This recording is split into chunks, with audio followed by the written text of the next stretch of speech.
office for 3 years, and I got to do just an awesome array of really interesting things. I learned about the request for proposal process and the bid process, and I've negotiated contracts, and I have put together contract packets.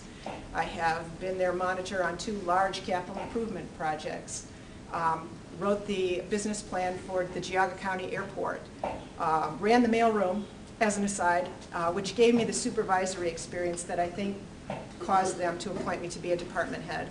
And for the last 3 years for Geauga County, I have been running the Archives and Records Center. Geauga County has centralized records management, something I'm going to be taking a look at when I'm elected county commissioner, because I know we don't have that here in Lake County. And frankly, records management's a big deal, and it's not getting the attention that it really deserves here in the county. One of the other things that I did was I wanted to increase my formal education in public administration, and couldn't find any kind of a program nearby that I could participate in, and so I signed up with the International City and County Managers Association in a 2-year Emerging Leaders program. And after 2 years, in October of 2010, I attained a government management certification from them. I have to say, I think of all the people that you're looking at today, I probably know the most about county government because I've been doing it for the last 6 years. I attended the sales tax hearing the other day, and this is what they gave us. And if you look at the document that they gave you, what you'll see is that it totally focuses on revenue. Well, yeah, their revenue has gone down. But there's not one word in here about expenditures, which is the other half of the equation. All too often, people in government want to look at the revenues, and they don't want to look at how they're spending the money. Well, I'm telling you, as a mother who raised 6 children on a single income, you got to look at the expenditure side. And that's what we'll be looking at if I have the opportunity to serve you as your next commissioner here in Lake County. Thank you.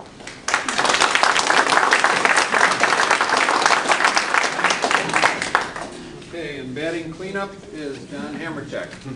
Thanks.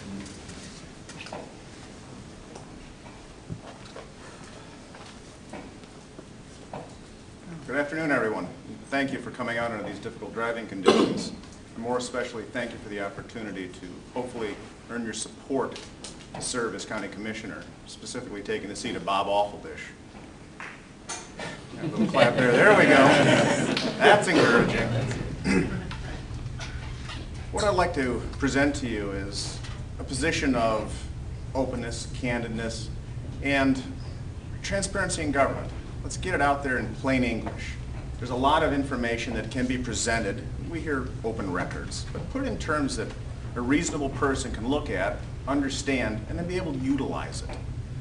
One of the things that we learned in Madison Village, of which that's where I currently serve for the last 6 years as a member of council, and 4 of which as council president, we learned that get the information out to the public in a way that the public can actually understand it and then bring ideas back to us that'll be productive and help guide the direction.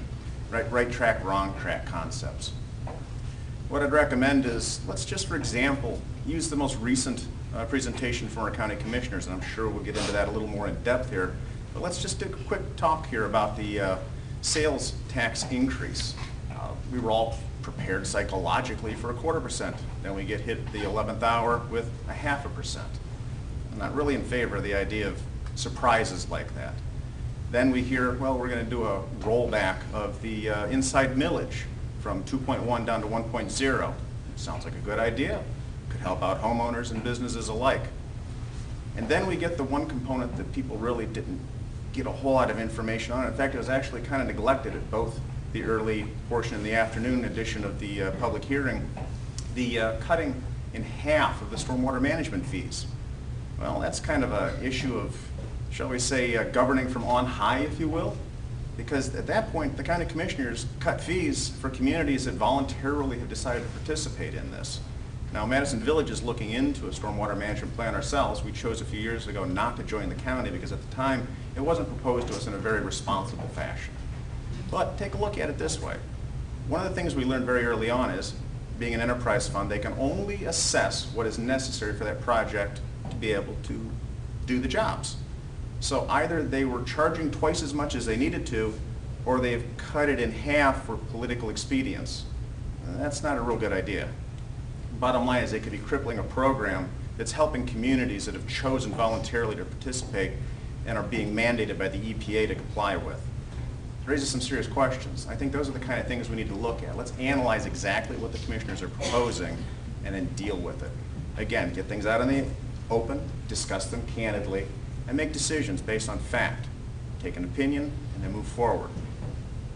Frankly, it's just that simple. Let's get stuff out in the open and start getting buy-in from the community. And that's the one thing that hasn't been taking place. You look at the budgetary situation. We went from a surplus to a deficit in alarming speed. But yet we have an attitude of tough times, that's just the way it is. No. Many communities actually saw this coming, and I can't believe that our county commissioners didn't. They admitted during these public hearings they ignored, their words, ignored the warnings of their financial people for 9 years. Now some people think that's flattering. They held off raising taxes. Well, what's the other side of raising taxes? Cutting costs. What else did they ignore? There are a number of things, and again, I'm sure we'll be getting into that more in depth, but those are the kind of things that I would advocate. Get the facts out there, put it together in a way that people can understand and follow. Thank you. I do appreciate the opportunity.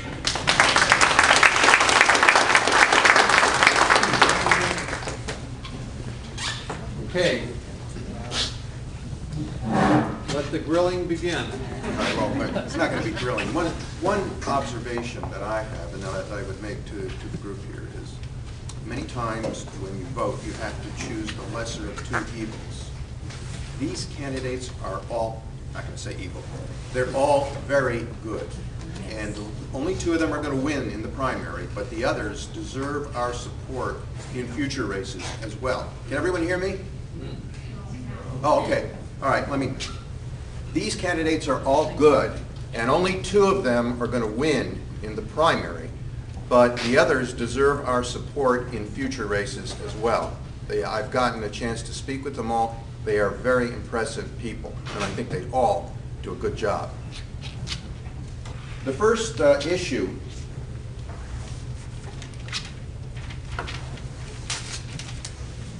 which I'm posing to the candidates is an issue which has really been touched upon by both Linda Berhenny and John Hamercheck. I attended the commissioners' meeting where they, in the evening earlier this week, where they were having input on raising the sales tax, and a couple things struck me.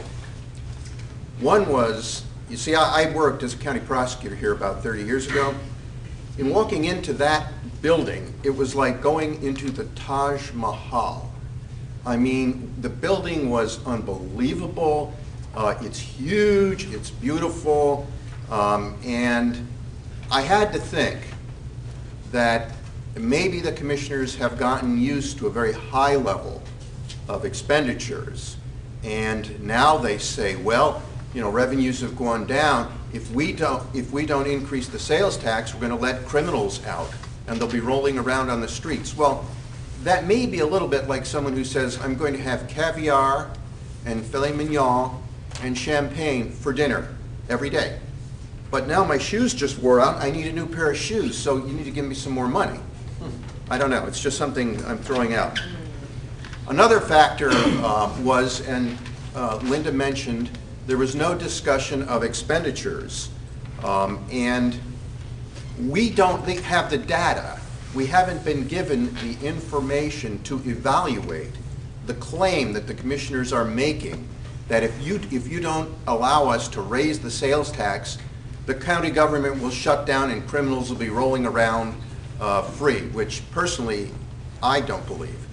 But we have no information. So I would ask the candidates to comment on the secrecy under which the commissioners seem to be operating and the sales tax. And why don't we start with Dave and just go down the table that way. Dave? Should I stand? Yeah, we have to stand. You have to yell because I guess people can't hear very well. Speak up.